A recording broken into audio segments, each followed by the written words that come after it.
ونستغفره ونعوذ بالله من شرور أنفسنا ومن سيئات أعمالنا من يهده الله فلا مضل له ومن يضلله فلا هادي له وأشهد أن لا إله إلا الله وحده لا شريك له وأشهد أن محمدا عبده ورسوله يا أيها الذين آمنوا اتقوا الله حق تقاته ولا تموتن إلا وأنتم مسلمون يا أيها الناس اتقوا ربكم الذي خلقكم من نفس واحدة وخلق منها زوجها وبث منهما رجالا كثيرا ونساء واتقوا الله الذي تساءلون به والأرحام إن الله كان عليكم رقيبا يا أيها الذين آمنوا اتقوا الله وقولوا قولا سديدا يصلح لكم أعمالكم ويغفر لكم ذنوبكم ومن يطع الله ورسوله فقد فاز فوزا عظيما أما بعد فإن خير الحديث كتاب الله وخير الهدي هدي محمد صلى الله عليه وسلم وشر الأمور محدثاتها وكل محدثة بدعة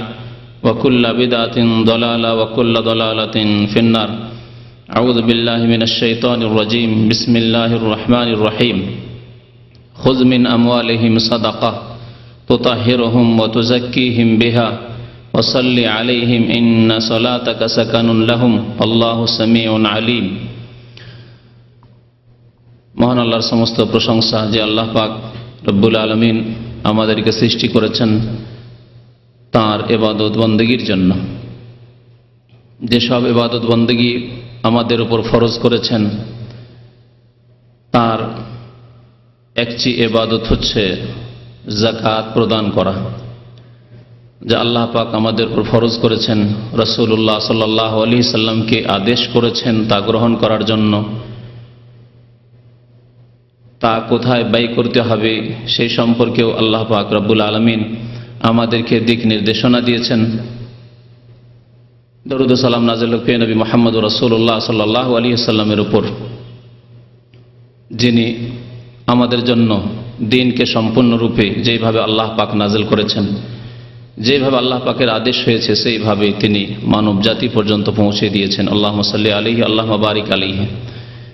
যেমন আপনাদের সাথে ওয়াদা রয়েছে বিগত যে আজকের বিষয়বস্তু হচ্ছে যাকাত সম্পর্কে। এই যাকাত অত্যন্ত গুরুত্বপূর্ণ ইবাদত, এমন একটি ইবাদত যাকে আল্লাহ পাক কোরআনের ৮০-র বেশি জায়গায় নামাজের সাথে উল্লেখ করেছেন।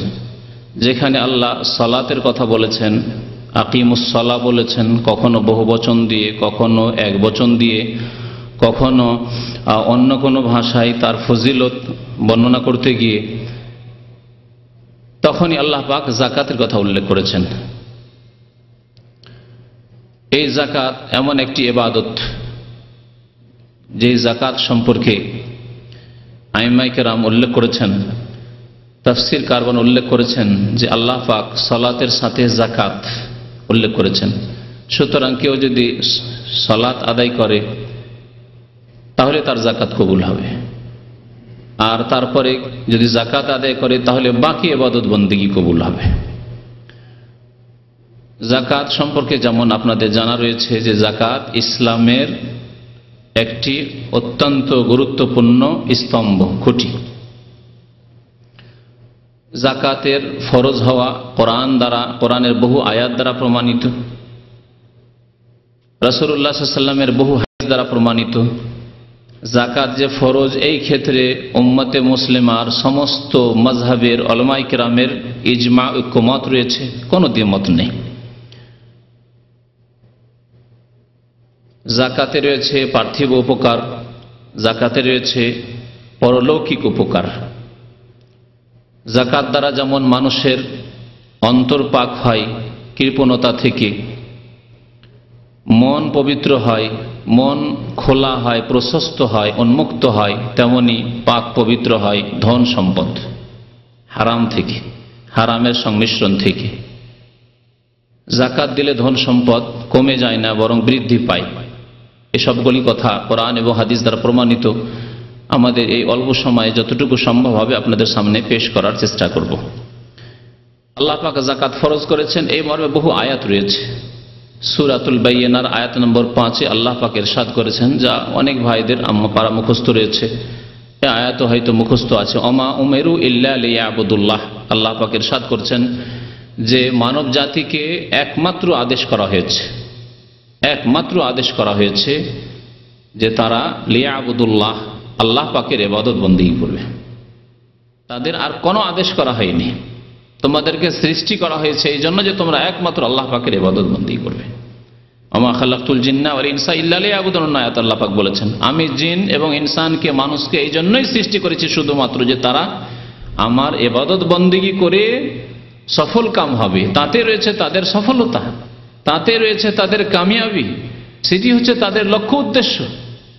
এই দুনিয়া কর্মক্ষেত্র, আমলের জায়গা, এখানে যদি তারা আল্লাহ পাকের ইবাদত বন্দেগী করে তাতেই তারা সফল কাম হবে, কামিয়াব হবে তাদের সৃষ্টির উদ্দেশ্যে। দুনিয়াতেও তারা কামিয়াব হবে, পরকালেও তারা কামিয়াব হবে, সফলতা লাভ করবে। ওমা উমেরু ইল্লা লিয়াবুদুল্লাহ, তাদেরকে একমাত্র আদেশ করা হয়েছে আল্লাহ পাকের ইবাদত বন্দেগী করার। আল্লাহ পাকের ইবাদত বন্দেগী খুব সহজ ভাষায় যদি বুঝাতে হয়, এক একটি করে বোঝানো সম্ভব নয়। তাহলে আল্লাহ পাক যা আদেশ করেছেন তা পালন করা, এবং রাসূলুল্লাহ সাল্লাল্লাহু আলাইহি ওয়াসাল্লাম যা আদেশ করেছেন তা পালন করা। রাসূলুল্লাহ সাল্লাল্লাহু আলাইহি ওয়াসাল্লামের আদেশও আল্লাহ পাকেরই আদেশ। আর আল্লাহ পাক এবং তার রাসূল সাল্লাল্লাহু আলাইহি ওয়াসাল্লাম যা নিষেধ করেছেন, যেসব কাজে বাধা দিয়েছেন, সেসব কাজ থেকে, সেসব কথা থেকে, সেসব কর্ম থেকে বিরত থাকা, বেঁচে থাকা, এ হচ্ছে ইবাদত ব্যাপক অর্থে। আর ইবাদতের মূল হচ্ছে তাওহীদ, একত্ব। লিয়াবুদুল্লাহ মানে আল্লাহর একত্ব প্রতিষ্ঠা করবে, আল্লাহকে এক বলে জানবে, বিশ্বাস করবে, এক বলে স্বীকৃতি দান করবে, তার একত্ব প্রতিষ্ঠা করবে কাজে কর্মে আমলে।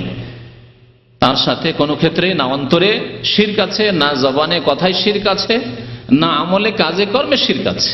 এ হচ্ছে লিয়াবুদুল্লাহ, একমাত্র আল্লাহ পাকের ইবাদত বন্দেগী করা। মুখলিসিন লাহুদ্দিন, তাই আল্লাহ তাগিদ করে আরো বলছেন যে একমাত্র আনুগত্যকে আল্লাহর জন্য নিখুঁত নির্ভেজাল করে। ইবাদত ভেজাল মিশানো ইবাদত করলে হবে না। ইবাদত করছেন কিন্তু ভেজাল আছে। নামাজটা পড়লেন মসজিদে আল্লাহর জন্য, কিন্তু যখন ওরসের সময় আসলো চললেন মাজারে, কেউ ছেলে মেয়ে চাইতে, কেউ রোগের আরোগ্য চাইতে, কেউ মনের কামনা বাসনা পূরণ করতে, কেউ বিবাহ শাদী করেছেন, নতুন বিবিকে নিয়ে চললেন, চলো মাজার শরীফে ফিরে আসে, ওখানে গেলে অনেক কিছু পাওয়া যায়। মুশরিক, শিরিক করে ফেললে, এমন বড় শিরিক করলে যে তারপর আর ইসলামে থাকার কোনো স্থান নেই। মুখলিসিন লাহুদ্দিন, আল্লাহর জন্য দ্বীনকে খালিস করে, নিখুঁত করে। আর যদি এসব থাকে তাহলে আপনার দ্বীনে ভেজাল ঢুকে আছে। ভেজাল মুক্ত দ্বীন হইতে হবে। মুখলিসিন লাহুদ্দিন, হনাফা, আল্লাহর দিকে ঝুঁকে, আল্লাহর দিকে ফিরে এসে ধাবিত হই। কিবলা বানাবে একমাত্র আল্লাহ পাক রব্বুল আলামিনকে। অন্তরের কিবলা বানাবে, জবানের কিবলা বানাবে, আমলের কিবলা বানাবে। বিধান জীবনের প্রতিটি ক্ষেত্রে প্রতিষ্ঠিত করবে আল্লাহর নাযিলকৃত বিধান, ওয়াহির বিধান। মুখলিসিন লাহুদ্দিন হুনাফা ওয়া ইউকিমুস সালাহ, এবং সালাত কায়েম করবে, নামাজ কায়েম করবে। নামাজ আল্লাহ পাক 5 ওয়াক্ত ফরজ করেছেন, 4 আল্লাহ কবুল করবেন না। ওই সব আধা নামাজিদেরকে, যারা ফজর পড়েন না, তাদেরকে বিশেষ করে বলছি যে আল্লাহ পাক 4 কবুল করবেন না। খেয়াল খুশি কখনো বেশি করে পড়লাম, কখনো কম করে পড়লাম, আল্লাহ কবুল করবেন না। ইউকিমুস সালাহ ওয়া ইউতুজ যাকাহ, এবং যাকাত প্রদান করবে, যাকাত দিতে হবে। এই হচ্ছে আল্লাহ পাকের একমাত্র আদেশ। তাওহীদ প্রতিষ্ঠা করে সালাত কায়েম করবে, যাকাত প্রদান করবে। ওয়া যালিকা দীনুল কাইয়্যিমা, এটি হচ্ছে আল্লাহ পাকের পক্ষ থেকে সুপ্রতিষ্ঠিত দ্বীন। দ্বীনে কাইয়্যিমা, এই হচ্ছে প্রতিষ্ঠিত দ্বীন। যে ব্যক্তি আল্লাহর তাওহীদ একত্ব প্রতিষ্ঠা করলো, যে ব্যক্তি সালাত কায়েম করলো, যে ব্যক্তি যাকাত প্রদান করলো, সেই দ্বীন কায়েম করলো। ওয়া যালিকা দীনুল কাইয়্যিমা, এ হচ্ছে দ্বীন কায়েম করা, ইকামতে দ্বীন। এই যাকাত সম্পর্কে বহু আয়াত রয়েছে। যে আয়াতটি প্রথমখানে তেলাওয়াত করেছে সে আয়াতেরও সংক্ষিপ্ত তর্জমা করে দিই। আল্লাহ পাক রব্বুল আলামিন নবী করিম সাল্লাল্লাহু আলাইহি ওয়াসাল্লামকে সম্বোধন করে বলছেন, খুয মিন আমওয়ালিহিম সাদাকা, হে নবী মুহাম্মদ সাল্লাল্লাহু আলাইহি ওয়াসাল্লাম, আপনি মুসলিমদের ধন সম্পদ হতে যাকাত গ্রহণ করুন।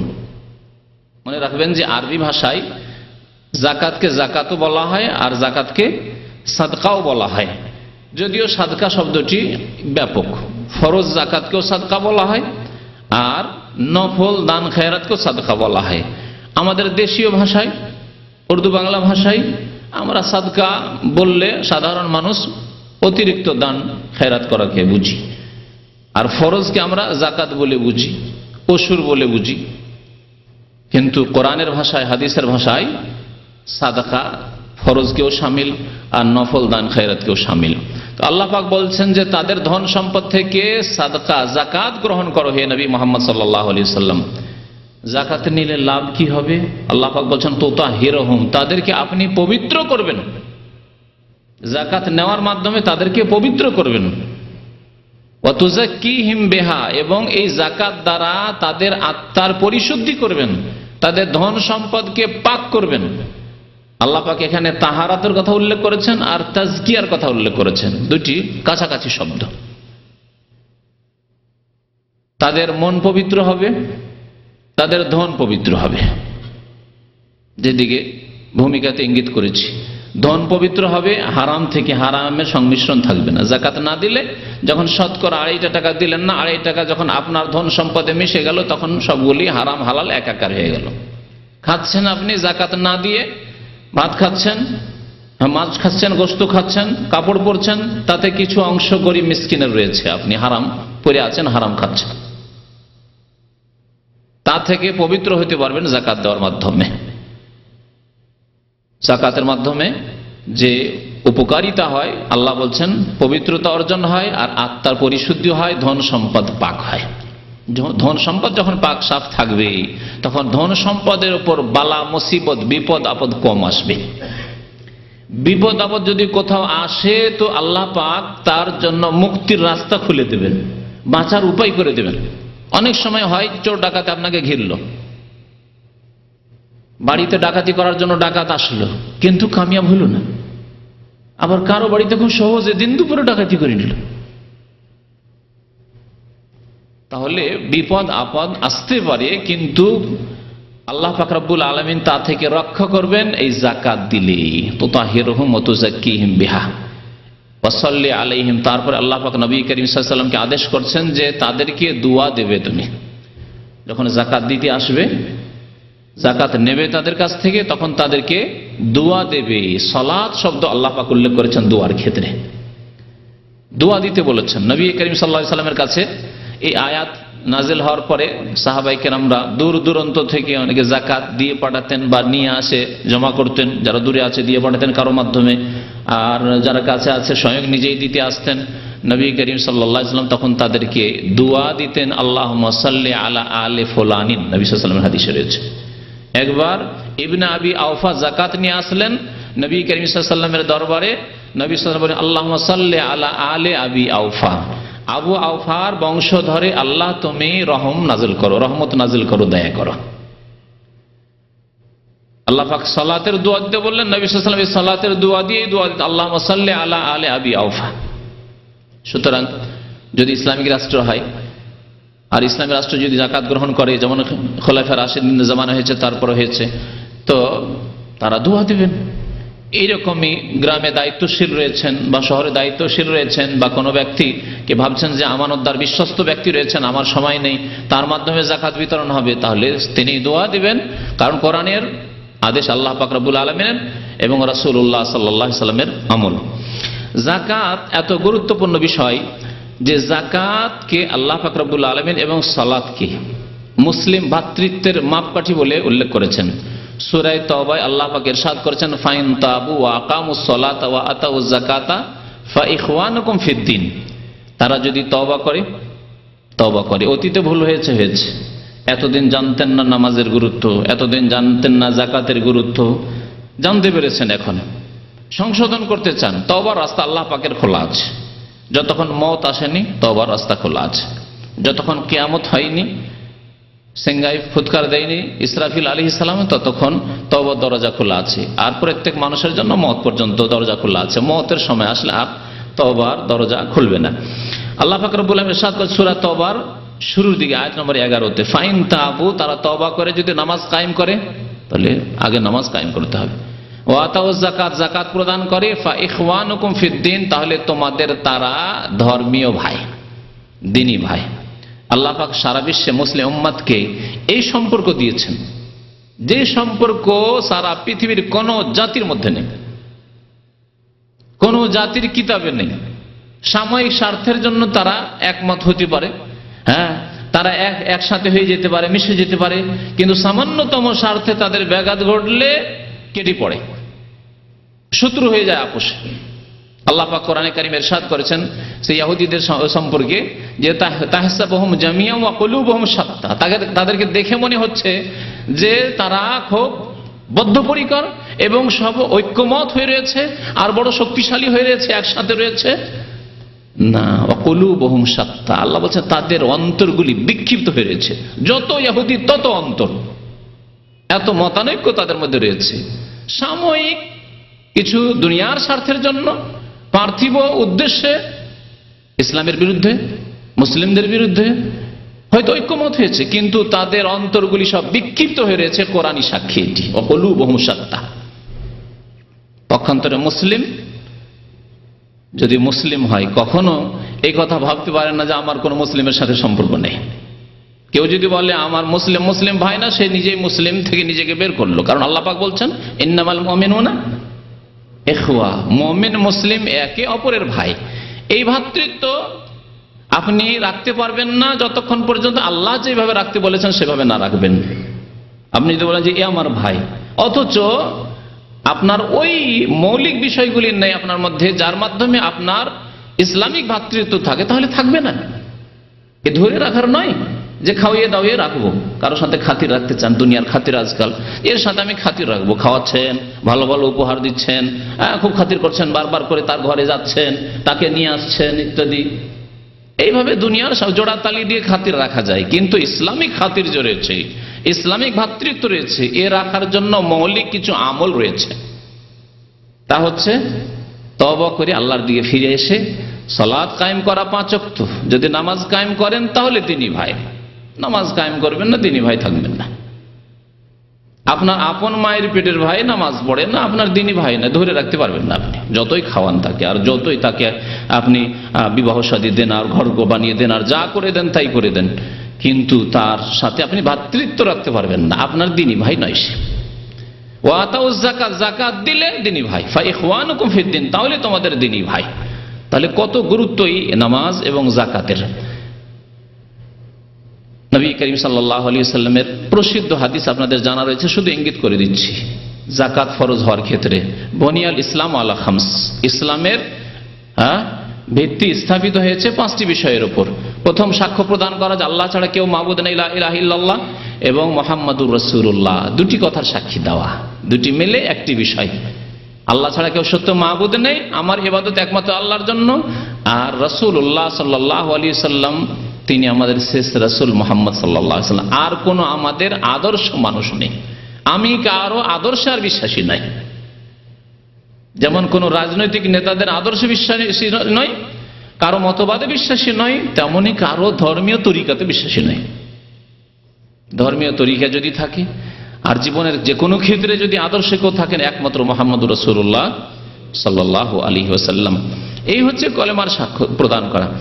আর তারপরে হচ্ছে ওয়াতুকিমুস সালাত, নামাজ কায়েম করা, ওতুতি যাকাত, যাকাত প্রদান করা। তাহলে 3 নম্বরে ইসলামের স্তম্ভ খুঁটি হচ্ছে যাকাত আমাদের দেশের কিতাবাদিতে। আর জনসমাজের মুখে কি বলে? কলেমা, নামাজ, রোজা, হজ। আর 5 নম্বরে নিয়ে গিয়ে ফেলে দিল যাকাতকে।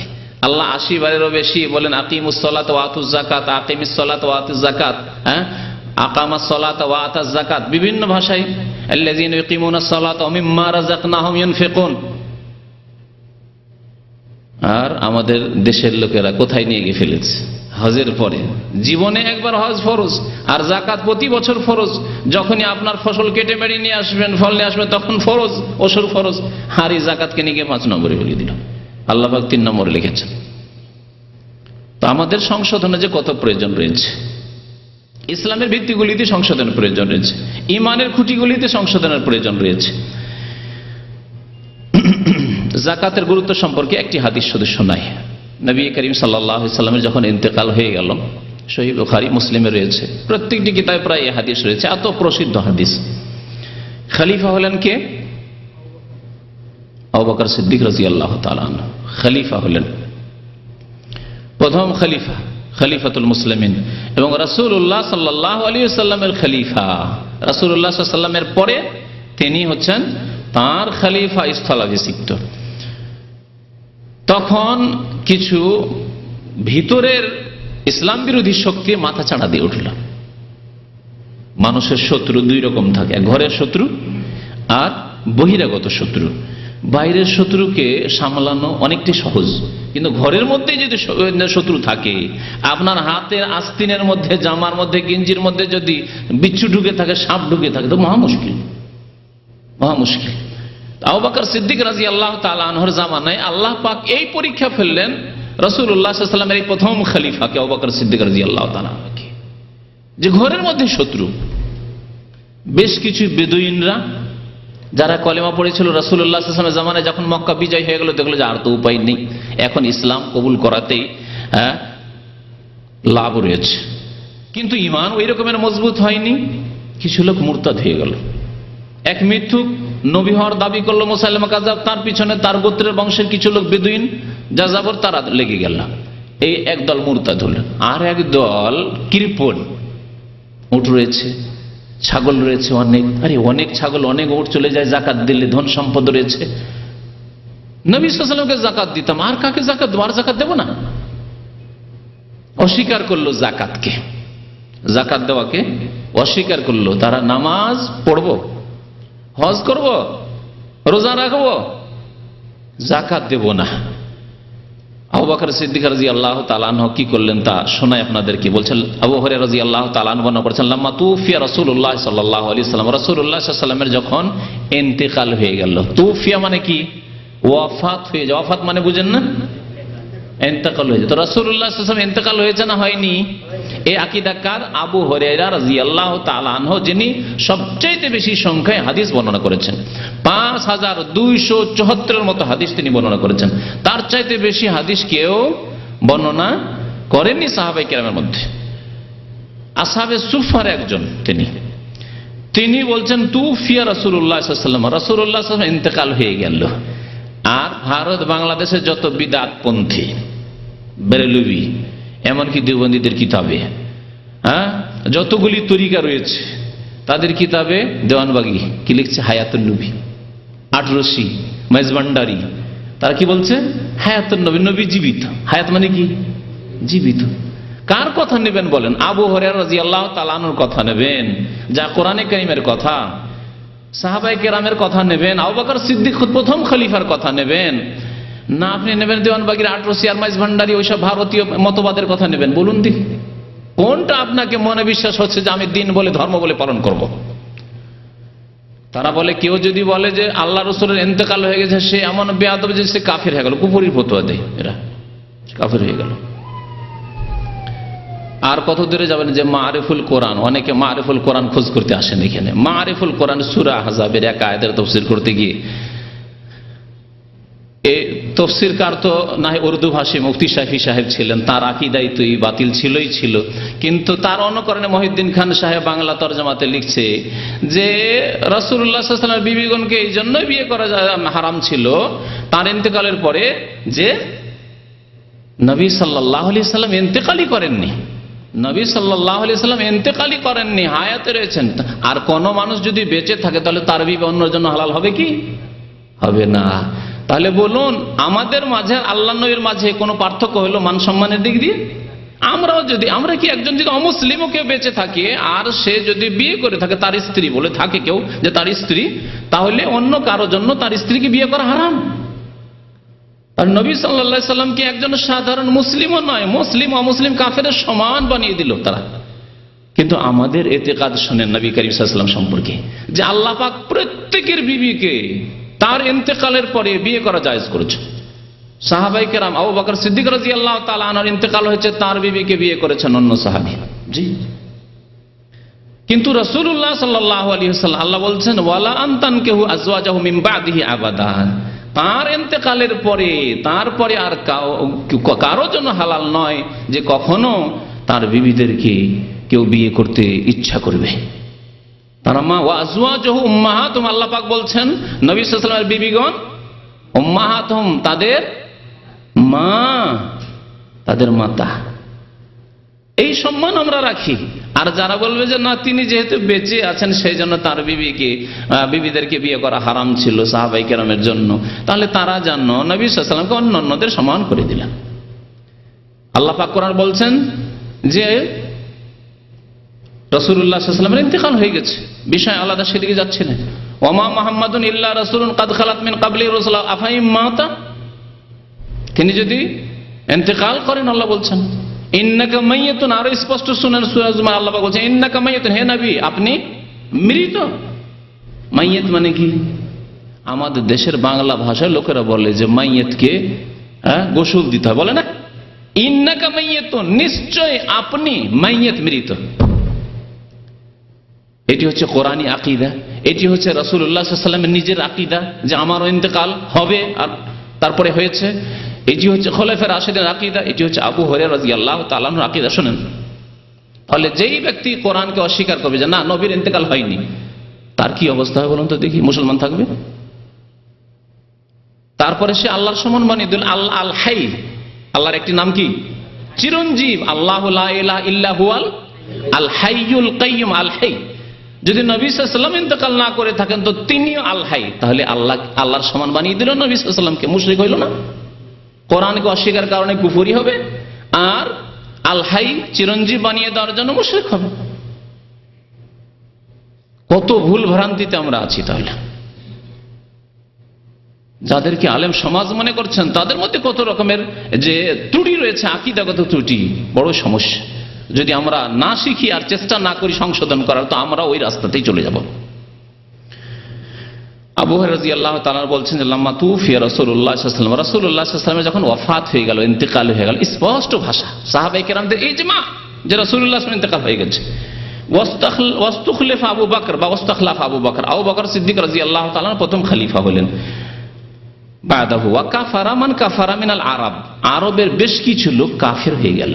ইসলাম কবুল করার পরে আরবের বেশ কিছু লোক কাফের হয়ে গেল, কেউ মুরতাদ হয়ে গেল, আর কেউ যাকাত অস্বীকার করে। কালা ওমর লি আবি বকর কাইফা তুকাতিলুন নাস ওয়া কাদ কালা রাসূলুল্লাহ সাল্লাল্লাহু আলাইহি ওয়াসাল্লাম, সেই সময় আবু বকর রাদিয়াল্লাহু তাআলা আনহু বললেন যে যারা যাকাত অস্বীকার করছে তাদের বিরুদ্ধে আমি সশস্ত্র জিহাদ করব। ঘোষণা করলেন কে? প্রথম খলিফায়ে রাশিদ আবু বকর সিদ্দিক রাদিয়াল্লাহু তাআলা আনহু।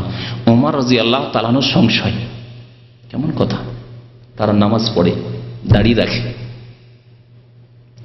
হজ করে, রমজান আসলে সিয়াম পালন করে, রোজা রাখে, এরা অনেক নেক আমল করে, সব কাজই করে, এদের মহিলারা পর্দা করে, সবকিছুই করে, শুধু বলছে যাকাত দেব না, যাকাত দেব না।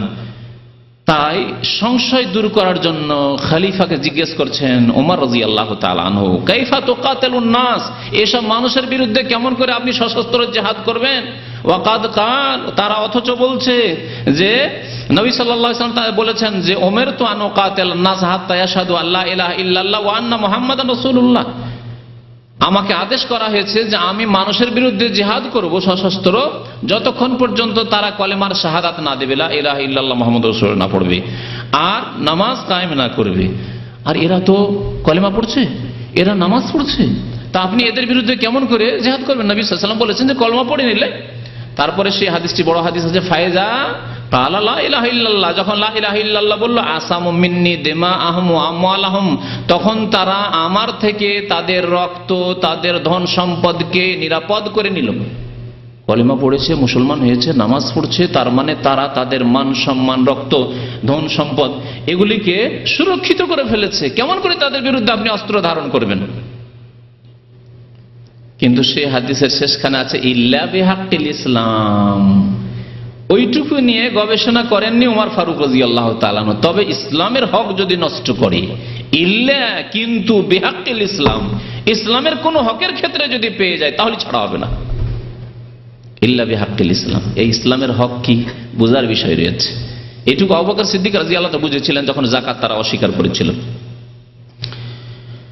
সেই সময় জবাবে বলেছেন আবু বকর সিদ্দিক রাদিয়াল্লাহু তাআলা, তার জবাব শুন, ফাকাল ওয়াল্লাহি, আল্লাহর কসম করে বলছি, লা উকাতিলান্না মান ফাররাকা বাইনাস সালাতি ওয়াজ যাকাত, আমি অবশ্যই যুদ্ধ করব সশস্ত্র ওদের বিরুদ্ধে যারা সালাত এবং যাকাতে পার্থক্য করবে।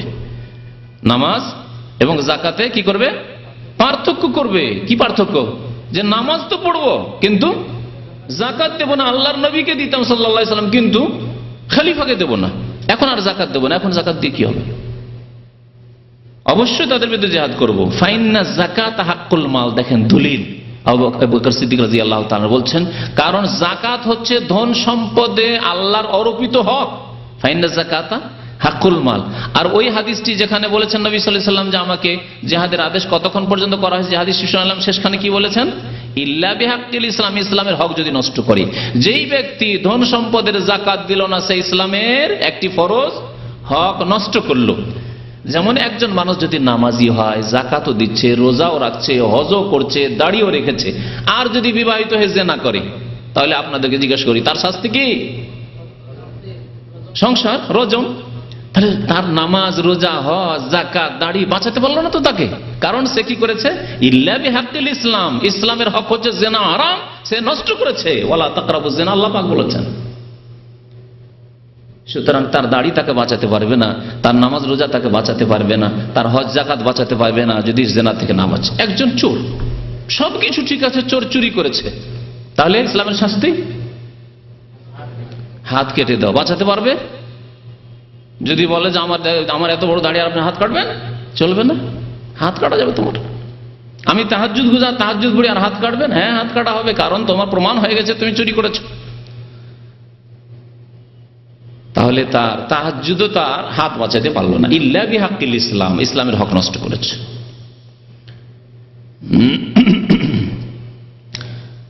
আবু বকর সিদ্দিক রাদিয়াল্লাহু তাআলা যখন এইভাবে তার সংশয় দূর করে দিলেন, বলছেন, দেখেন ওমর রাদিয়াল্লাহু তাআলা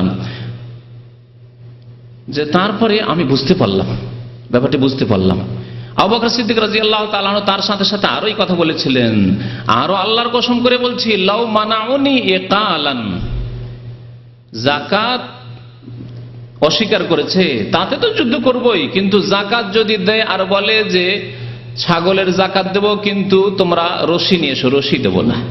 উটের যাকাত দেব, যাও সরকারকে বলো যে রশি নিয়ে আসুক, খলিফাকে বলো রশি নিয়ে আসুক, খোলা উট নিয়ে যাও, রশি দেব না। অনেক সময় ছাগল বিক্রি করতে করেন না, গরু বিক্রি করছেন, রশিটা ফিরিলেন, যাও তোমার রশি দিয়ে তুমি নিয়ে যাও, আমি রশিটা দেবো না, এটা দামি রশি। যাকাতের ক্ষেত্রে চলবে না। যাকাত দেবে তুমি ছাগলের, যাকাত দেবে গরুর, যাকাত দেবে উটের, আর রশি খুঁজে নিয়ে আসতে হবে নাকি? ওয়াল্লাহি, আল্লাহর কসম করেছে, লাউ মানাউনি ইকালান, একাল মানে রশি। এই জন্য এটাকে আজকালকার কি বলছে? একাল বলছে, বিক্রি হচ্ছে একাল বলে, এটা রশি।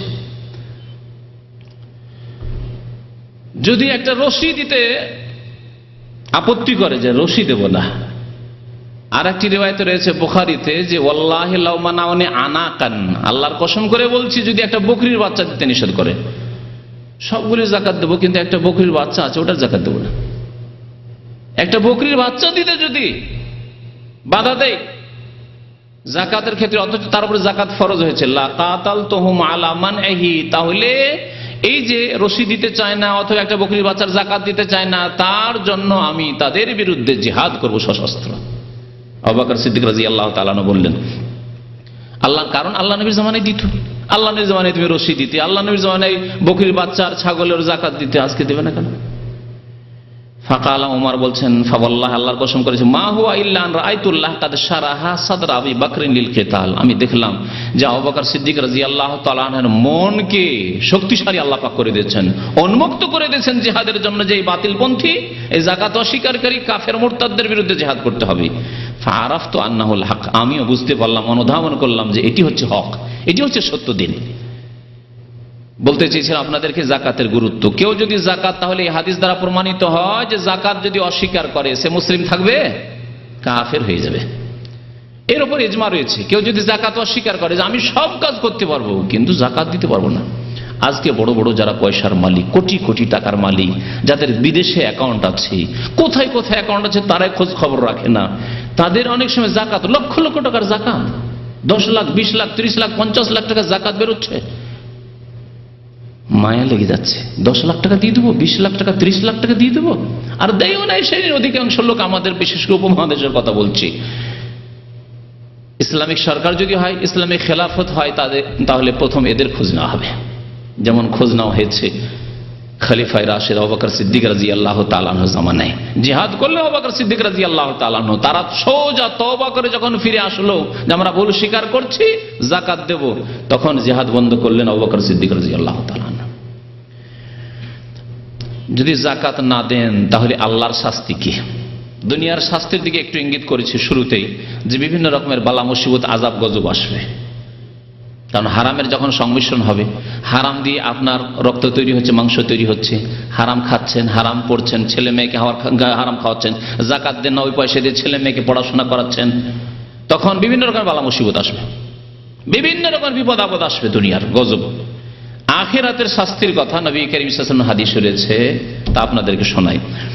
আবু হুরায়রা রাদিয়াল্লাহু তাআলা এই হাদিস বর্ণনা করেছেন, ক্বালা রাসূলুল্লাহ সাল্লাল্লাহু আলাইহি ওয়াসাল্লাম, বুখারী মুসলিমের হাদিস।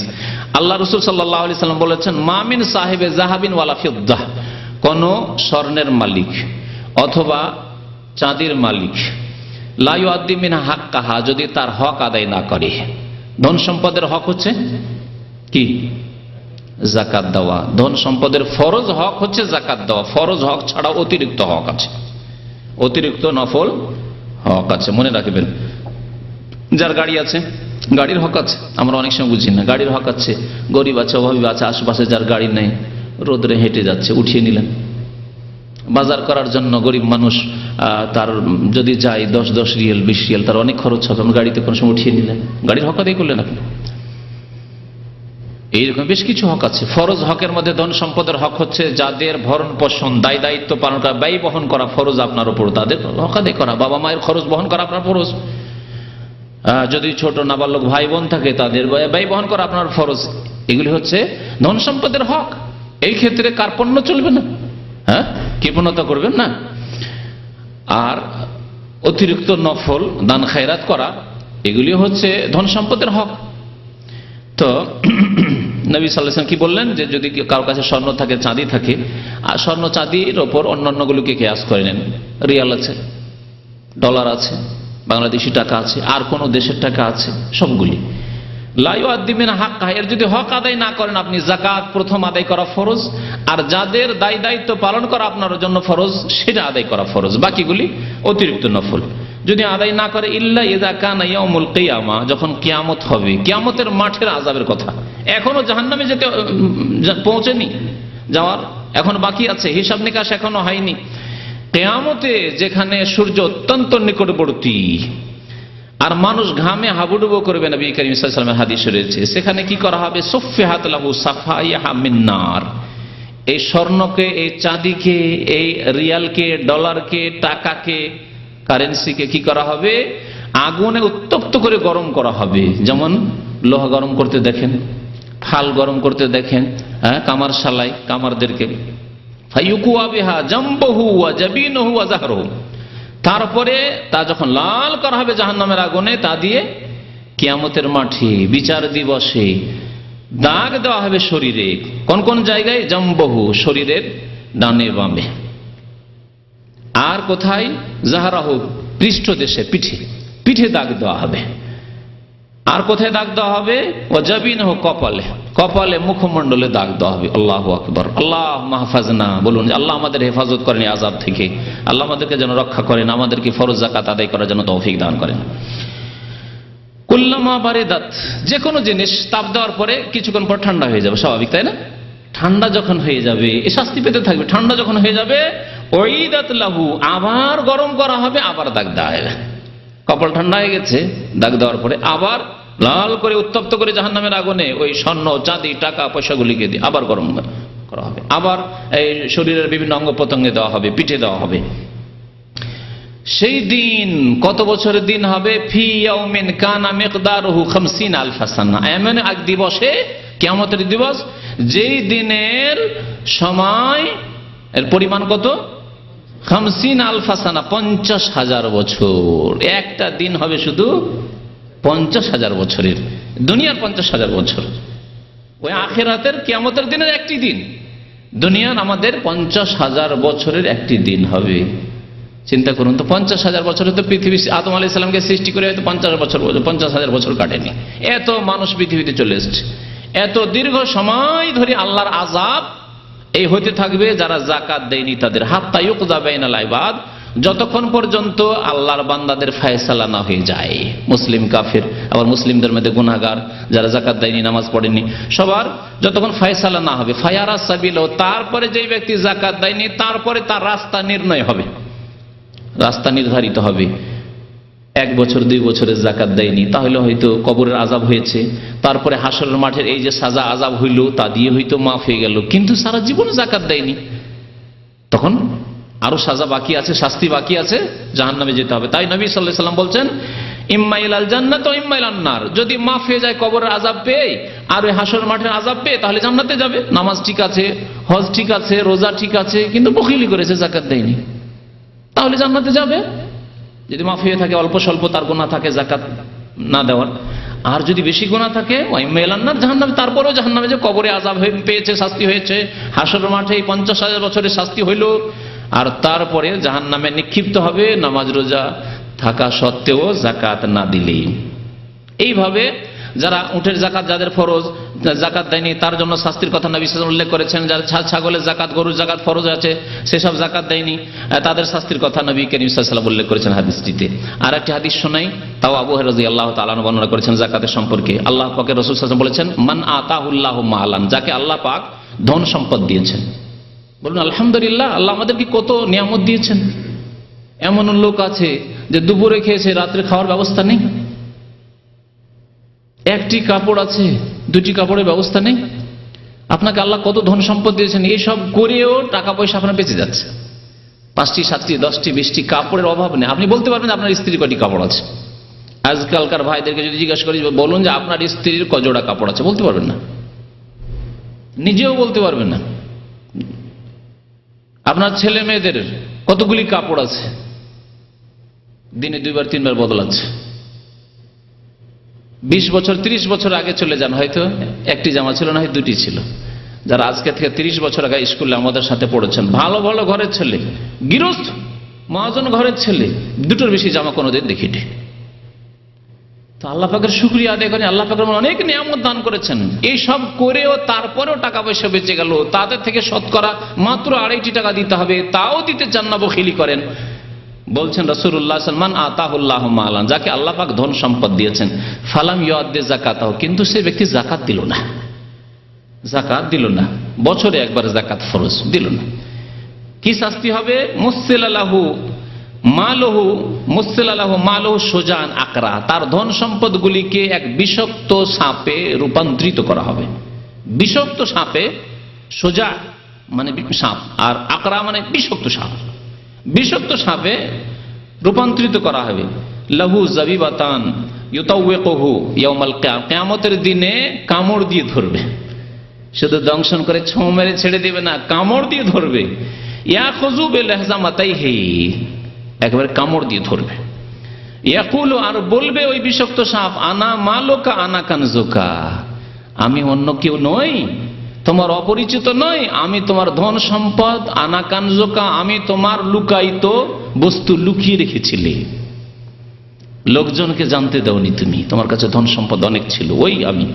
সুম্মা তালা হাযিল আয়াত, তারপরে রাসূলুল্লাহ সাল্লাল্লাহু আলাইহি ওয়াসাল্লাম এই আয়াত তেলাওয়াত করলেন, সূরা আলে ইমরানের আয়াত নম্বর 181, ওয়ালা ইয়াহসাবান্নাল্লাযিনা ইয়াবখালুনা বিমা আতাহুমুল্লাহু মিন ফাদলিহি। আল্লাহ পাক বলছেন যে ওই লোকেরা যেন এইরকম ধারণা না করে যারা আল্লাহর দেওয়া অনুগ্রহে ধন সম্পদে কি করে? বখিলি করে, কৃপণতা করে। হুয়া খায়রান লাহুম, এটা তাদের জন্য কল্যাণকর। যে আপনার কাছে টাকা পয়সা 1 লাখ টাকা আছে, কত টাকা যাকাত লাগবে? 1 লাখ টাকায় 2,500, আপনি 2,500 বাঁচিয়ে নিলেন, যাকাত দিলেন না, ওটাও রেখে দিলেন। এই ধারণা করিয়েন না যে এটা আপনার জন্য কল্যাণকরী, 2,500 টাকা আমার মঙ্গলে আসবে। কত সুন্দর কথা আল্লাহ পাক রব্বুল আলামিনের। ওয়ালা ইয়াহসাবান্নাল্লাযিনা ইয়াবখালুনা বিমা আতাহুমুল্লাহু মিন ফাদলিহি হুয়া খায়রান লাহুম, যে বখিলি করলেন, কৃপণতা করলেন, আপনি যাকাত দিলেন না, আপনি মনে করেন না যে এটা আপনার খায়র রয়েছে, কল্যাণ রয়েছে। বাল হুয়া শাররুল লাহুম, বরং এটি তার জন্য অমঙ্গল, অনিষ্ট। অনিষ্টতার জন্য। সায়ুতাওয়াকুনা মা বাখিলু বিহি ইয়াউমাল কিয়ামা, এই যে কৃপণতা করেছে যে ধন সম্পদে, তা তার গলার মালা বানিয়ে দেওয়া হবে, জাহান্নামের আগুনে পুড়িয়ে জ্বলন্ত লাল হয়ে রয়েছে, আর তাকে কি করা হবে, ত্বক বানিয়ে দেওয়া, মানে মালা পরিয়ে দেওয়া হবে জাহান্নামের আগুনে, ধন সম্পদগুলিকে মালা বানিয়ে। সহিহ বুখারীর হাদিস। এইরকম বেশ কিছু নবী করিম সাল্লাল্লাহু আলাইহি ওয়াসাল্লামের হাদিস রয়েছে।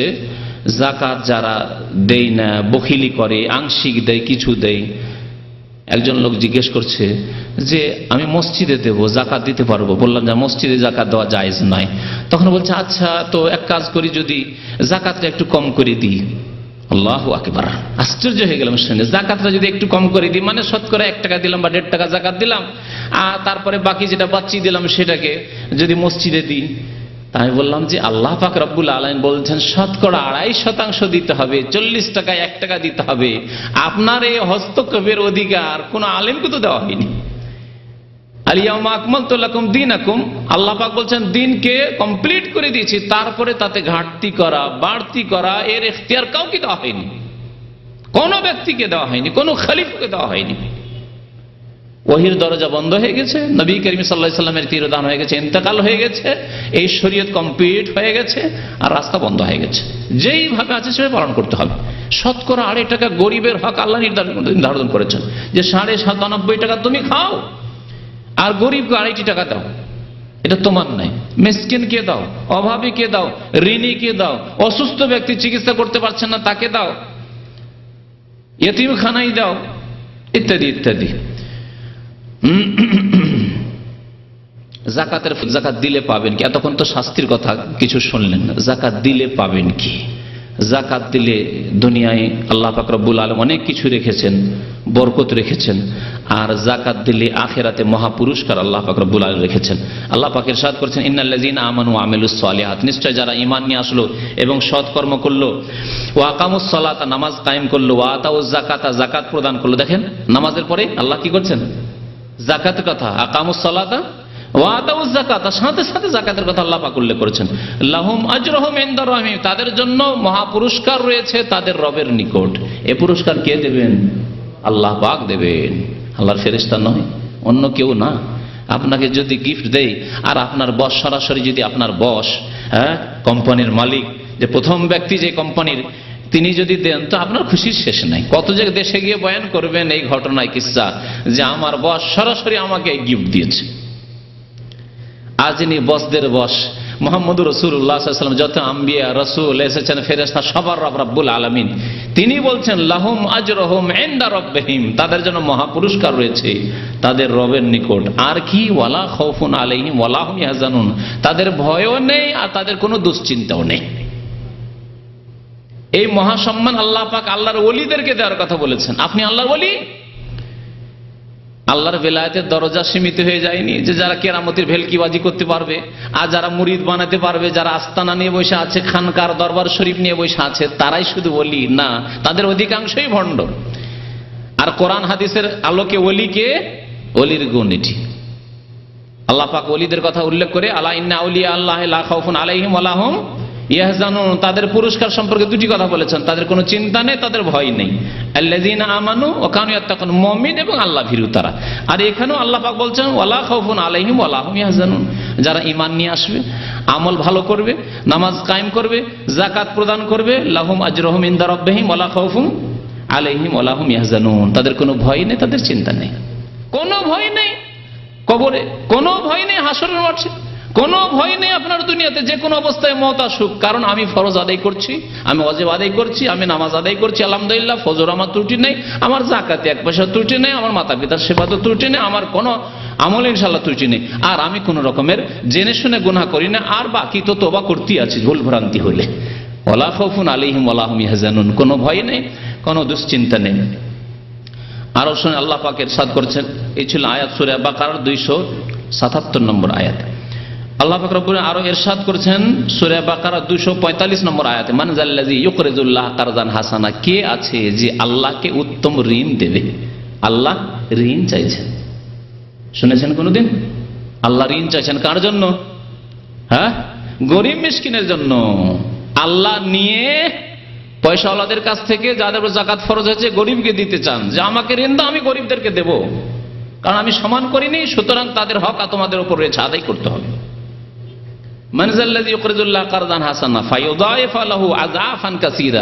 তাহলে আল্লাহ তাকে দ্বিগুণ করবেন, তিনগুণ করবেন, বহুগুণ করবেন। ফায়ুদাইফাহু মানে আল্লাহ বহুগুণ করবেন আপনার ধন সম্পদকে। যাকাতের ফজিলত, যাকাত দিলে শুধু বাড়বে না, 2500 টাকা দিলেন, হ্যাঁ 40,000 ছিল 1000 দিলেন, 1000ই শুধু সমান করে দেবেন, দিয়ে কিছুই কমলো না এমন নয়, আল্লাহ কয়েক গুণ করবেন, বহু গুণ করবেন। ফায়ুদাইফাহু লাহু আযআফান কাসীরা। আল্লাহ যদি শুধু ফায়ুদাইফাহু বলে ছেড়ে দিতেন তাহলে হয়তো দ্বিগুণ বা 3 গুণ 4 গুণ বলতেন। আল্লাহ কি বলছেন? আযআফান কাসীরা, বহু গুণ আল্লাহ বৃদ্ধি করবেন যাকাত দিলে। ওয়াল্লাহু ইয়াকবিজু ওয়া ইয়াবসুতু ওয়া ইলাইহি তুরজাউন। আল্লাহ পাক রব্বুল আলামিন কারো রিজিককে সংকুচিত করেন। তুমি দেবে না যাকাত, তোমার কাছ থেকে কেড়ে নেবেন। ওই গরিব যাকে তুমি যাকাত দাওনি, যে খেতে পায়নি, আল্লাহ তোমার কাছ থেকে নিয়ে ওকে দিয়ে দিবেন। 10 বছর পরে, 20 বছর পরে দেখা গেল যে আপনি তো খুব পয়সাওয়ালা ছিলেন, আপনার ছেলে মেয়েরা একেবারে অভাবী হয়ে গেল, আর ওই যে ফকির মিসকিন ছিল তার ছেলেরা সুখী হয়ে গেল। কেড়ে নিয়ে আল্লাহ ইয়াকবিজু ওয়া ইয়াবসুতু, কেড়ে নিয়ে আরেকজনকে আল্লাহ পাক দিয়ে দিলেন। হচ্ছে না পৃথিবীতে? আল্লাহ পাক রব্বুল আলামিন রিজিককে, মানুষের ধন সম্পদকে সংকুচিত করেন, ইয়াকবিজু ওয়া ইয়াবসুতু, প্রশস্ত করেন। কিছুই ছিল না, আল্লাহ অনেক প্রশস্ত করেছেন। আমাদের মধ্যে অনেকে আছে কিছু জন আল্লাহ প্রশস্ত করেছেন, আবার অনেকের যথেষ্ট ছিল, জমিদারি ছিল, বাপ দাদাদের, আপনি এখন চাকরি করতে বিদেশে আসতে বাধ্য হয়েছে। আল্লাহু ইয়াকবিজু ওয়া ইয়াবসুতু ওয়া ইলাইহি তুরজাউন। তারপরে আবার ফিরে যেতে হবে, এই টাকা সাথে নিয়ে যেতে পারবে না, টাকার সাথে চিরকাল দুনিয়াতে থেকে যাবে না। ওয়া ইলাইহি তুরজাউন, ফিরে যেতে হবে। যেখানে ফিরে যেতে হবে তার জন্য কিছু প্রস্তুতি নাও, সেখানে গেলে যেটা কাজে আসবে সেই কাজগুলি করো। যাকাত কাজে আসবে, নামাজ কাজে আসবে, দান খেরাত কাজে আসবে, সেই কাজগুলি করো। আল্লাহ পাক রব্বুল আলামিন যাকাত দিলে যে বৃদ্ধি হয় এই কথা আরো 2টি আয়াতে উল্লেখ করেছেন। সূরা রুমের আয়াত নম্বর 39 মহান আল্লাহ ইরশাদ করেছেন, ওমা আতাইতুম মির রিবান লিয়ারবু ফি আমওয়ালিন নাস। আল্লাহ এখানে সুদের কথা উল্লেখ করেছেন। তোমরা যদি কাউকে সুদ দাও, সুদ শতকরা 5 টাকা, 10 টাকা, 20 টাকা মান্থলি বা বাৎসরিক যদি সুদ দাও, ফি আমওয়ালিন নাস ফালা ইয়ারবু ইনদাল্লাহ, সেটা আল্লাহর কাছে বৃদ্ধি পায় না। কোরআনের কথা শুনে রাখা, সুদের টাকা তাহলে আল্লাহ কি বলছেন? ফালা ইয়ারবু ইনদাল্লাহ, আল্লাহর নিকট তা বৃদ্ধি পায় না, ধ্বংস হয়ে যায়, সর্বনাশ হয়ে যায়। সুদের টাকায় কোনো বরকত নেই। অনেক জমি জায়গা আপনার বাপ দাদারা কিনে গেছে, জমিদাররা কিনে গেছে, সব শেষ হয়ে গেছে। সুদ খাবেন আপনি, সুদের ওপর টাকা নিয়ে আপনি বিদেশে আসবেন, আর অনেক টাকায় আয় উপার্জন করে গেলেন, মনে করলেন যে অনেক কিছুই করে নেব, কিছুই করতে পারবেন না ইনশাআল্লাহ তাআলা, কারণ কোরআনের কথা। এই আকাঙ্ক্ষা আপনার জন্য করি না, কিন্তু আল্লাহ পাকের কথা চিরসত্য। ফালা ইয়ারবু ইনদাল্লাহ, কোনদিন বৃদ্ধি পাবে না সুদের ওপর দিয়ে যে টাকা বৃদ্ধি পাবে। সে সুদ, আপনি সুদখোর হন মানে সুদ নিজে খান, অথবা সুদের ওপর টাকা নিয়ে বিদেশে এসেছেন, মনে করছেন যে কি করব, বিদেশ আসতে হবে, তাই সুদের ওপর বন্ধকে জমি রেখে আপনি বিদেশে এসেছেন। ফালা ইয়ারবু ইনদাল্লাহ, এই টাকায় কোনো বরকত হবে না। তারপরে শুনেন, ওমা আতাইতু মিন যাকাতিন, আর যে যাকাত দেবে, যে পয়সাগুলি যাকাতে দেবে, শুনে রাখো আল্লাহ পাক বলছেন তুরিদুনা ওয়াজহাল্লাহ, আর যদি উদ্দেশ্য থাকে আল্লাহর সন্তুষ্টি, ফাউলাইকা হুমুল মুযাফুন, তো আল্লাহ পাক রব্বুল আলামিন তাদের বহুগুণ বৃদ্ধি করবেন। যাকাত যারা দেয় তাদের ধন সম্পদ আল্লাহ পাক কি করবেন? মুযাফুন, বহুগুণ বৃদ্ধি করবেন। আল্লাহু আকবার। তাহলে যাকাত দিলে ধন সম্পদ বাড়ে, আর সুদ খেলে, সুদের ওপর সুদ দিলে বা নিলে ধ্বংস হয়, সর্বনাশ হয়। আল্লাহ পাক আরো ইরশাদ করেছেন সূরা বাকারা আয়াত নম্বর 276, ইয়ামহাকুল্লাহুর রিবা ওয়া ইউরবিস সাদাকাত, আল্লাহ পাক সুদের বরকতকে নিশ্চিহ্ন করে দেন। সুদের টাকাকে আল্লাহ রাখেন না, নিশ্চিহ্ন করে দেন। বড় বড় রোগ আসবে, বালা মুসিবত আসবে, অস্ত্র পাচার করতে হবে, অপারেশন করতে হবে, চুরি হবে, ডাকাতি হবে, ছিনতাই হবে, কিডন্যাপ হবে, কত রকম কি হবে, দিয়ে ধ্বংস হয়ে যাবে। কোথাও গিয়ে জালিয়াতে পড়ে যাবেন, জমি জায়গা কিনলেন আর মস্তানের আছে বেঈমানি করে নিল, অথবা জালিয়াতে পড়ে গেলেন, কিছুই পেলেন না। এরকম বহু ঘটনা ঘটছে। আপনাদেরকে শুধু বিশ্বাস করানোর জন্য বলছি যে আমাদের এক ভালো দিনদার ভাই এরকম মুসিবতে পড়েছে। ঢাকায় এক জমি কিনেছে, 12 লক্ষ টাকা দিয়ে দিয়েছে, জমির কিছুই পায়নি, 4 আঙ্গুল জমি পায়নি, 12 লক্ষ টাকা দিয়ে দিয়েছে। বলছে আর 4 লাখ টাকা দাও তাহলে দেব, তাও দেবে না, সেটাও নিয়ে যাবে। এই সৌদি আরবে সেই ভাই আছে যার সাথে সরাসরি আমার কথা হয়েছে। তো আল্লাহ পাক রব্বুল আলামিন এইভাবে যদি সুদের সংমিশ্রণ থাকে, ঘুষের সংমিশ্রণ থাকে, হারাম খেয়ে থাকেন, যাকাত না দেন, তাহলে এইভাবে ধন সম্পদ ধ্বংস হয়ে যাবে। যাকাতের ফজিলত এখন হাদিস থেকে শোনায় নবী করিম সাল্লাল্লাহু আলাইহি ওয়াসাল্লামের এক বেদুইন যাযাবর আরাবি আসছেন, আসার পরে জিজ্ঞাসা, নতুন মুসলমান হয়েছেন, জিজ্ঞেস করছেন রাসূলুল্লাহ সাল্লাল্লাহু আলাইহি ওয়াসাল্লামকে এসে যে দুল্লানি আলা আমালিন ইযা আমিলতুহু দাখালতু জান্নাহ, ইয়া রাসূলুল্লাহ আমাকে এমন কিছু সংক্ষেপে আমল বাতলিয়ে দেন যে আমলগুলি করলে সহজে জান্নাতে চলে যেতে পারো, শর্টকাট জান্নাত, সহজে জান্নাত যেতে চায়। বাংলাদেশের এক পীর তার শর্টকাট তরিকা বাতিয়েছে জান্নাতে যাওয়ার জন্য। হ্যাঁ, যাদের বক্তব্য করেছে আমার ওই তরিকার বক্তব্যে আছে এই কথাগুলি। এইরকম শর্টকাট তরিকা নেই, পীরের তরিকা নেই, তবে আমলের তরিকা, বাস্তব কোরআন হাদিসের তরিকা আছে। এই তরিকা হচ্ছে হাদিসের তরিকা। শোনেন, যে শর্ট সংক্ষেপে খুব সহজে আমি জান্নাতে যেতে চাই, এইরকম রাস্তা বাতলিয়ে দেন। নবী করিম সাল্লাল্লাহু আলাইহি ওয়াসাল্লাম বললেন তা'বুদুল্লাহ ওয়ালা তুশরিক বিহি শাইআ, একমাত্র আল্লাহর ইবাদত বন্দি করবে, আল্লাহর সাথে শিরিক করবে না। খবরদার মাজারে যাবে না। কবরই জিয়ারত করতে হয়, গ্রামে তো অনেক কবর আছে, গ্রামের কবর ছেড়ে সিলেটে যেতে হবে, আটরসি যেতে হবে, আর আজমিরে যেতে হবে। কেন, কি গরজ আছে? নিশ্চয় পাওয়ার ধান্দাতে, যে ওখানে গেলে পাওয়া যায়। এই যে শিরকি আকীদা, খবরদার একমাত্র আল্লাহর ইবাদত বন্দি করবে আর আল্লাহর সাথে কাউকে শরীক করবে না। ওয়া তুকিমুস সালাহ, নামাজ কায়েম করবে, শর্টকাট রাস্তা, 5 ওয়াক্ত নামাজ কায়েম করবে। ওয়া তুতিজ যাকাতা ওয়া তুআদ্দিজ যাকাতাল মাফরুজা, ফরজ যাকাত আদায় করবে, নফল না করতে পারো, বেশি দান না করতে পারো, কমের পক্ষে ফরজ যাকাত আদায় করবে। ওয়া তাসুম রমাজান, রমজান মাসে সিয়াম পালন করে রোজা রাখবে। এতটুকু বললেন, তখন পর্যন্ত হজ ফরজ হয়নি। হজ ফরজ হওয়ার পরে হজ যদি করার তৌফিক থাকে হজও করবেন। নবী করিম সাল্লাল্লাহু আলাইহি ওয়াসাল্লাম যখন এই কথা বললেন, ওই ব্যক্তি বেদুইন বলছে ওয়াল্লাযী নাফসি বিয়াদি, সে আল্লাহর কসম করে বলছি যার হাতে আমার প্রাণ রয়েছে, লা আজিদু আলা হাযা ওয়ালা আনকুসু, আমি যা শুনলাম কিঞ্চিত পরিমাণ বাড়াবো না আর কমাবো না। যেইভাবে বললেন ইয়া রাসূলুল্লাহ 5 ওয়াক্ত নামাজ 5 ওয়াক্ত নামাজ, যাকাত যাকাত দেব, রোজা রোজা রাখবো, আল্লাহর ইবাদত বন্দি করবো আর শিরক করবো না জীবনে। ফালামা ওয়াল্লাহ, এই কথা বলে ওই লোকটি টান দিয়েছে, চলে যেতে লেগেছে। কালা নবী সাল্লাল্লাহু আলাইহি ওয়াসাল্লাম, নবী করিম সাল্লাল্লাহু আলাইহি ওয়াসাল্লাম সাহাবায়ে কেরামদেরকে বললেন, মান সাররাহু আয়ানজুরা ইলা রাজুলিন মিন আহলিল জান্নাতি ফালয়ানজুর ইলা হাযা, কেউ যদি পছন্দ করে যে জান্নাতি লোক দেখবে, তাহলে এই লোকটিকে দেখে নিকে। যে যাচ্ছে লোকটি না বেদুইন, যার কাপড় চোপড় ময়লা হয়ে রয়েছে, যে বকরি চড়ায়, যে উট চড়ায়, কিন্তু এই লোকটি জান্নাতি। জান্নাত শুধু রূপ দিয়ে, চেহারা দিয়ে পাওয়া যায় না। হ্যাঁ, জান্নাত পাওয়া যায় সহি আকীদার ভিত্তিতে, সহি ঈমানের ভিত্তিতে, আর সহি আমল, ভালো আমলের ভিত্তিতে। ইন্নাল্লাযীনা আমানু ওয়া আমিলুস সালিহাত কানাত লাহুম জান্নাতুল ফিরদাউসে নুজুলা।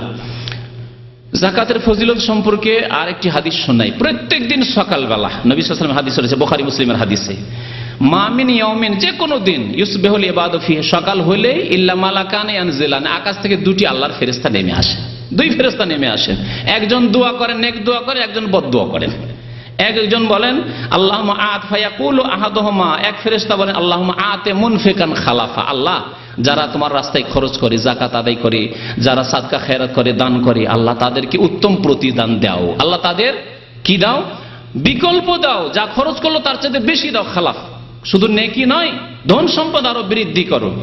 আর আরেক ফেরেশতা বলে ওয়াকুল আখার আল্লাহুম্মা আতে মুমসিকান তালাফা, বখিলের ধন সম্পদকে আল্লাহ তুমি সর্বনাশ করো, ধ্বংস করো। ওয়া আতে মুমসিকান তালাফা, তালাফ মানে ধ্বংস করে দাও আল্লাহ। তা ফেরেশতাদের দোয়া, ফেরেশতাদের ভালো দোয়াও কবুল হবে, আর ফেরেশতার মন্দ দোয়াও, বদদোয়াও কবুল হবে। আল্লাহ পাক যেন বদদোয়া থেকে ফেরেশতাদের বাঁচার আমাদেরকে তৌফিক দান করেন, ফরজ যাকাত আদায় করার জন্য তৌফিক দান করেন। আল্লাহ পাক রব্বুল আলামিন, রাসূল সাল্লাল্লাহু আলাইহি ওয়াসাল্লাম আরেকটি হাদিসে বলেছেন যাকাতের ফজিলত তার শোনাই, দুনিয়ার ফজিলত। সেটি হচ্ছে সালাসুন, মুসনাদ আহমদের হাদিস, আব্দুর রহমান বিন আওফ রাদিয়াল্লাহু তাআলা আনহু বর্ণনা করছেন, বলছেন সালাসুন, 3টি বিষয়ের উপর আমি আল্লাহর কসম করে বলছি। রাসূলুল্লাহ বলছেন ওয়াল্লাযী নাফসু মুহাম্মাদিন বিয়াদি, সে আল্লাহর শপথ করে বলি যার হাতে মুহাম্মদ সাল্লাল্লাহু আলাইহি ওয়াসাল্লামের প্রাণ রয়েছে, জীবন রয়েছে।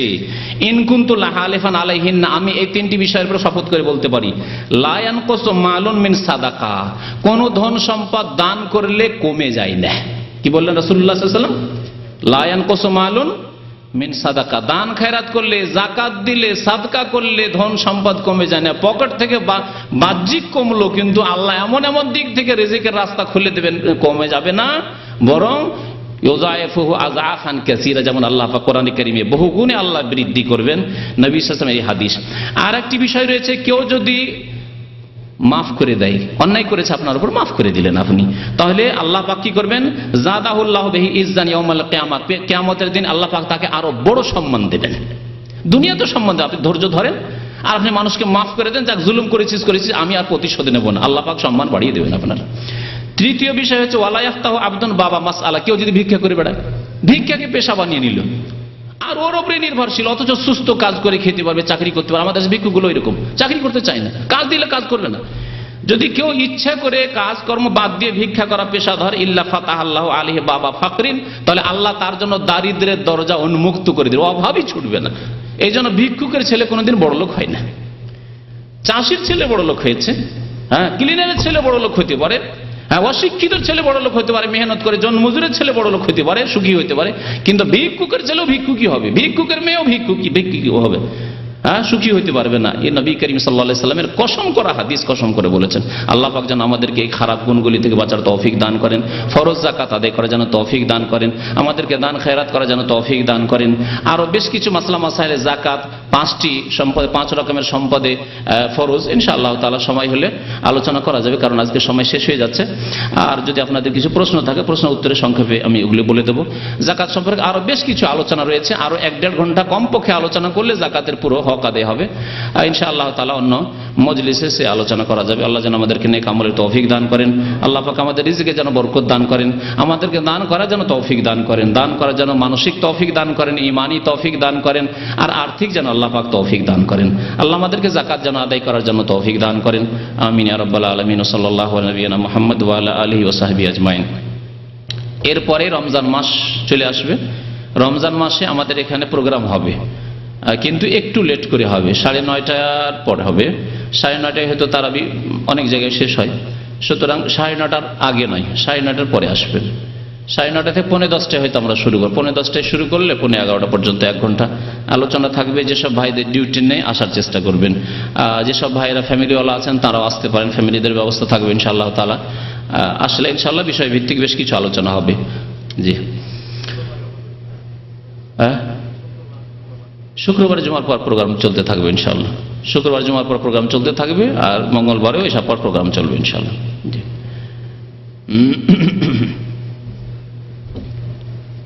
প্রশ্নগুলো পড়ে দেন দেখি।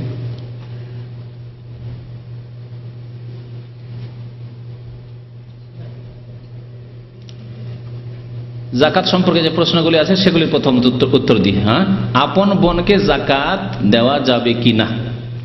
আপন বোনকে যাকাত দেওয়া যাবে, আবার যাবে না। যাকাত দেওয়া যাবে যদি তার স্বামী থাকে, স্বামী বেঁচে আছে, কিন্তু স্বামী অভাবী, যাকাত দেবেন আপনি।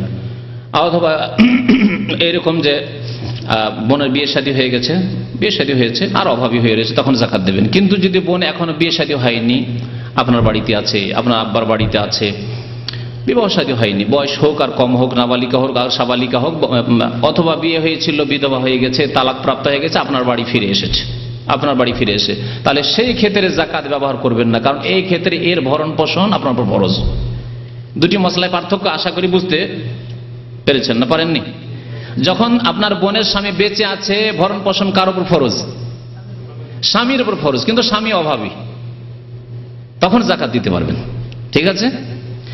আর যখন স্বামী নেই, হয় বিবাহ হয়নি, অথবা তালাক দিয়ে দিয়েছে, অথবা স্বামী মারা গেছে, তখন বোন কোথায় ফিরে আসবে?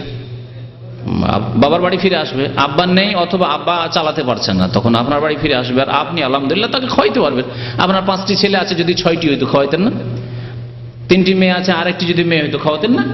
আপনার বোনের ফরজ, ভরণ পোষণ ফরজ, সুতরাং তার ভরণ পোষণ আপনাকে বহন করতে হবে। সেখানে যাকাত দিয়ে কাজ সারলে হবে না। আপনার বাড়িতে আছে অথচ যাকাত দিয়ে কাজ সারবেন না। তবে যদি দেখা যায় যে তার ছেলে মেয়ে আছে আর বেশ কিছু খরচ, যেটা আপনি আপনার যে ইনকাম সেটা দিয়ে চালাতে পারছেন না, কিন্তু যাকাতের একটা অংশ দিলে তাহলে আংশিক যাকাত দিতে পারেন তার ছেলে মেয়েদের জন্য। জি, ফসল পাই, তো সেই ফসলের অর্ধেক ফসল চাষি নেই, অর্ধেক আমরা।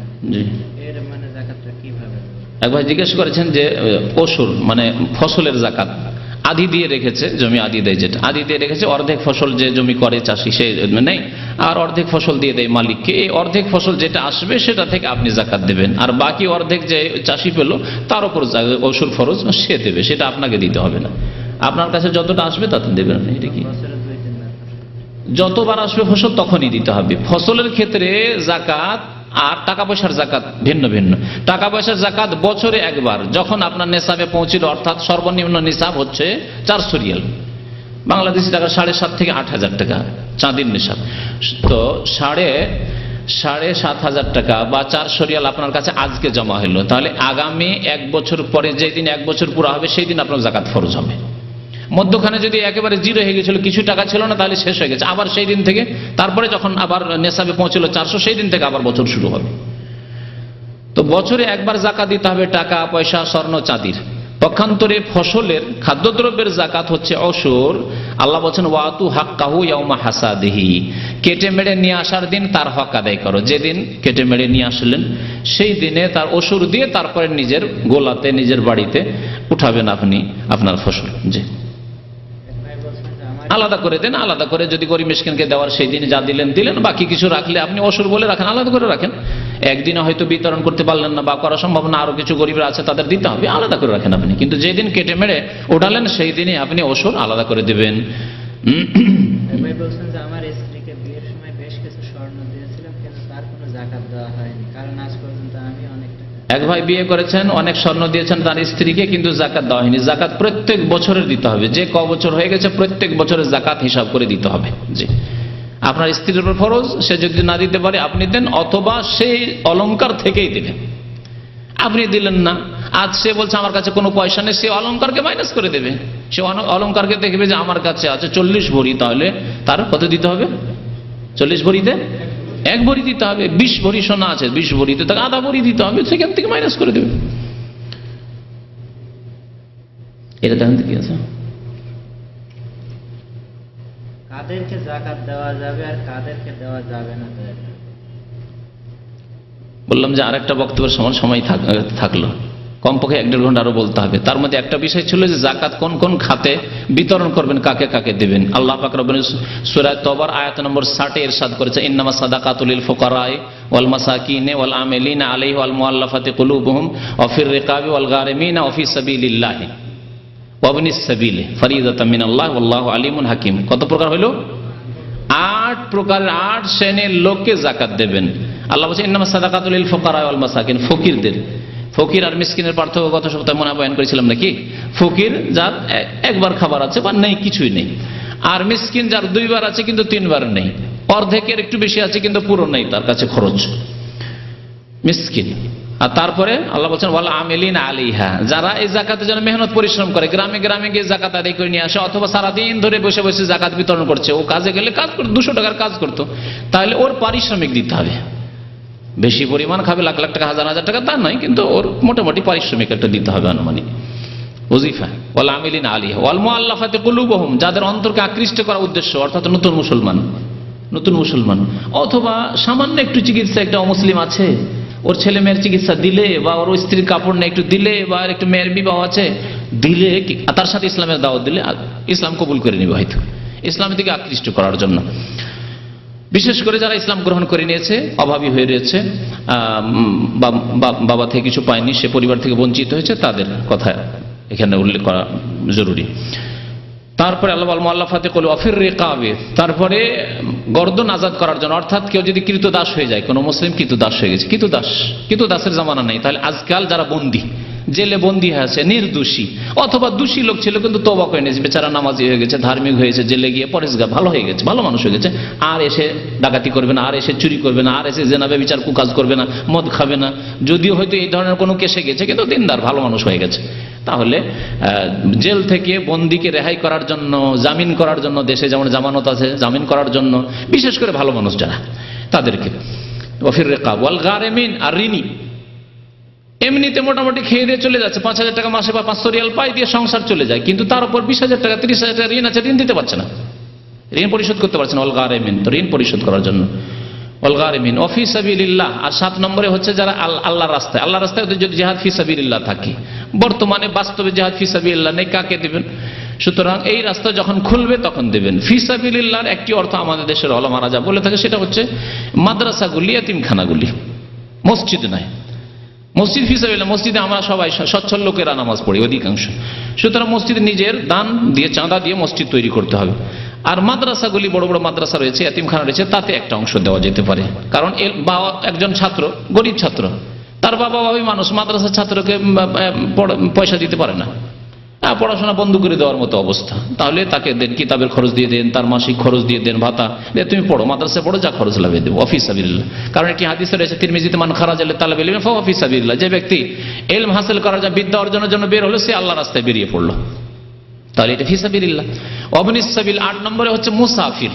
মুসাফির এত দূরে পৌঁছে গেছে, ওখানে গিয়ে টাকা পয়সা শেষ হয়ে গেছে, অথবা টাকা পয়সা চুরি হয়ে গেছে, আর বাড়ি ফিরতে পারছে না, এইরকম লোক যদি কেউ থাকে, যে টিকিট নেই সেজন্য দেশে যেতে পারছে না, কাজ নেই, কর্ম নেই, কিচ্ছু নেই, বাড়ি যেতে পারছে না, তাহলে এইরকম লোককে টাকা পয়সা দিয়ে দেশে পাঠিয়ে দেওয়া মুসাফির সে দেওয়া যেতে পারে। কিন্তু আজকাল টাকা পয়সা দেশ থেকে নিয়ে আসার ব্যবস্থা আছে, তার বাড়িতে যদি যথেষ্ট ধন সম্পদ থাকে তাহলে নিয়ে চলে আসবে। এক জামানে যখন কোরআন নাযিল হয়েছে তখনকার যুগে খোঁজ খবরই থাকবে না যে কোথায় আছে না আছে আমার ছেলে, আর টাকা পয়সা পাঠাবারও ব্যবস্থা ছিল না, সেই জন্য মুসাফিরকে সাহায্য করা জরুরি ছিল। এখন যদি এরকম কারো অবস্থা হয়, অথবা দেশেও অভাবী, দেশেও টাকা নেই, যখন টাকা পাঠাবে সৌদি আরব, তারপরে এখান থেকে আবার যাবে, তাহলে আপনারা কিছু চাঁদা টান্দা করে বা ওই জাকাত থেকে দিয়ে তাকে দেশে পাঠিয়ে দেন। জি, অনেকগুলি প্রশ্ন, আর ঠিক আছে, নিয়ে এসছেন তো, লিখে দেন। দুটো কেন শেষ হয়, ওই একটু চলে আছে, অসুবিধা নেই, বলো কি? বলছেন যে কোনো ওষুধ খেয়ে কি মেয়েদের মাসিকের সময়?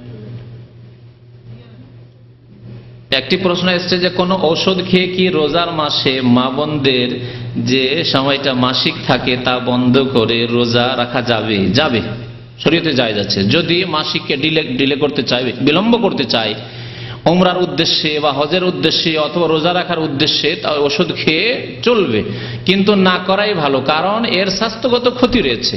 আর যাতে শরীয়তে স্বাস্থ্যগত ক্ষতি রয়েছে সেই কাজ কেনই করবেন, অথচ আল্লাহ পাক আপনাকে ছাড় দিয়েছেন যে অন্য মাসে রোজা রাখলেও ওই নেকি পেয়ে যাবেন, নেকিতে কোনো রকম ঘাটতি হবে না। সুতরাং আল্লাহ বলছেন ওয়ালা তাকতুলু আনফুসাকুম, তোমরা নিজেকে হত্যা করিও না, হ্যাঁ, ওয়ালা তুলকু বিআইদিকুম ইলা তাহলুকা, আর আয়াতে বলছেন নিজেকে ধ্বংসে পতিত করিও না। আপনি যদি এই ওষুধ খাওয়ার জন্য সাইড এফেক্ট হয় আর আপনি যদি রোগী হয়ে যান, অসুস্থ হয়ে যান, এটা আল্লাহ নিষেধ করছেন। ইন্নাল্লাহা কানা বিকুম রাহিমা, কারণ আল্লাহ অত্যন্ত দয়ালু আপনার উপর, দয়া করতে চান। তুমি কেন অসুস্থ হবে ওষুধ খেয়ে? সাইড এফেক্ট কেন তোমার উপর হবে?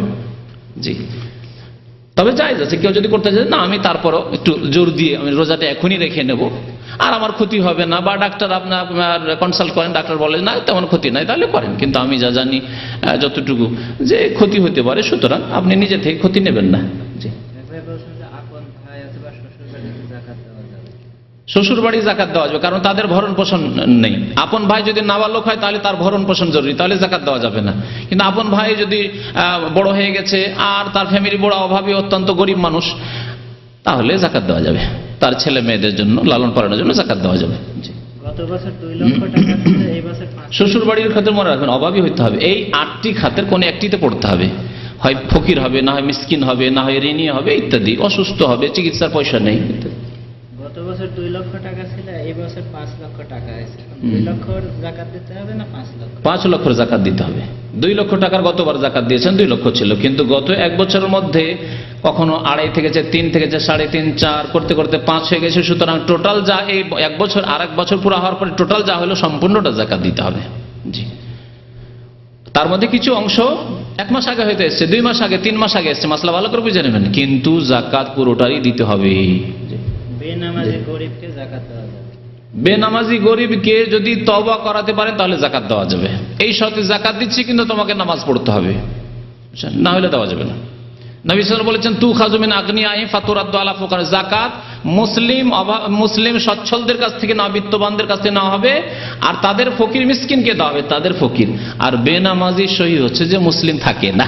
সুতরাং তওবা যদি না করে, আপনি টাকা দেন কিন্তু বলেন তোমাকে নামাজ পড়তে হবে, আমি করি, আমার কাছ থেকে এটা আমলে শিখেন। আমি তো কোরআন হাদিসের কথা বলছি আমলে। আমার গ্রাম, আমার এলাকায় আত্মীয় স্বজন, গ্রামবাসী বেশ কিছু গরিব আছে যারা নামাজ পড়ে না, বলছি ঠিক আছে দেবো, কাপড় দেবো, পয়সা দেবো, যা লাগে দেবো, কিন্তু শর্ত হচ্ছে আমার সাথে ওয়াদা করে যাও যে নামাজ পড়বে, এরপরে নামাজ ছাড়বে না।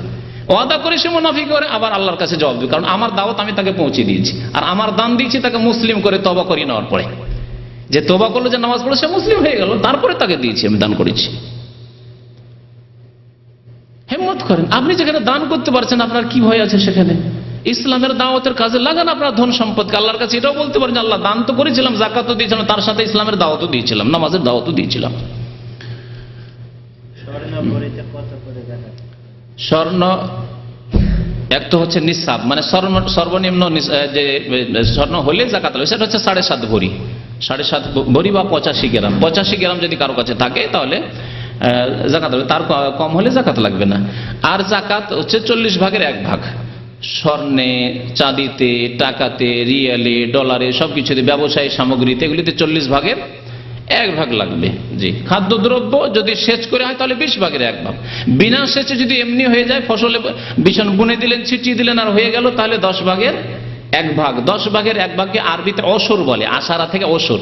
এজন্য আমাদের দেশে খাদ্যদ্রব্যের জাকাতকে কি বলা হয়? অসর বলা হয়। কিন্তু আজকালকার জামানায় এই পরিভাষাটি, এই টার্মটি অনেক আগে এসেছে, যখন এমনিতে ফসলগুলি হয়ে যেত, আমাদের আউশ ধান এমনিতে হয়ে যেত। আজকালকার ধানে, গমে সেচ লাগে, সুতরাং এতে নিসফুল ওসর লাগবে। ওসরের অর্ধেক, অর্থাৎ 20 ভাগের 20 মনে 1 মণ লাগবে, 20 কেজিতে 1 কেজি লাগবে।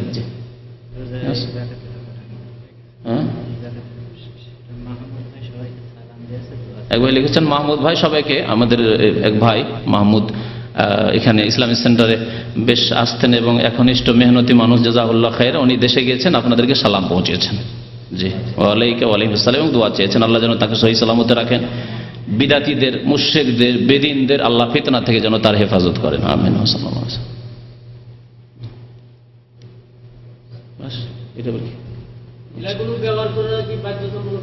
না, বাধ্যতামূলক না।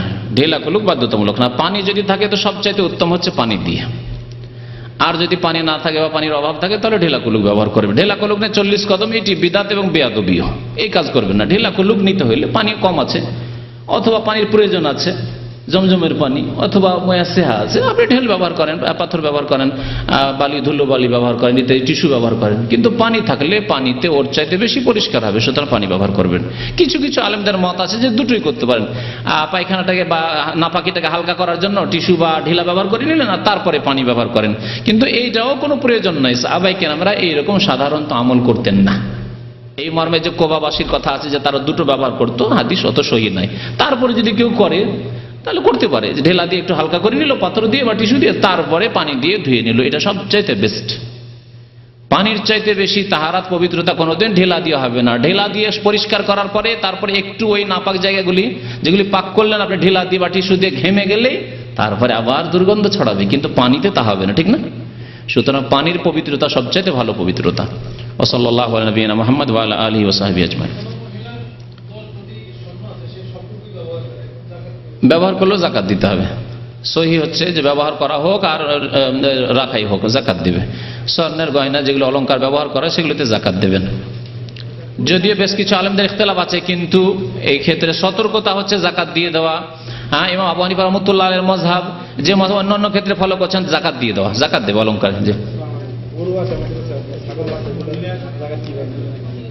অতটি নেই মনে হয়, 40টা ছাগল না হলে জাকাত নেই। অন্য হিসাব হচ্ছে 40টি, গরু 30টি, ওট হচ্ছে 5টি। তা আমাদের দেশে যেহেতু নাই, সেজন্য ওগুলো বয়ান করার বেশি প্রয়োজনও নেই। আগের যুগে থাকতো হয়তো, গরু ছাগল খুব বেশি থাকতো আমাদের, এখন তো নাই। তারপরে যেগুলো দিয়ে চাষ করছেন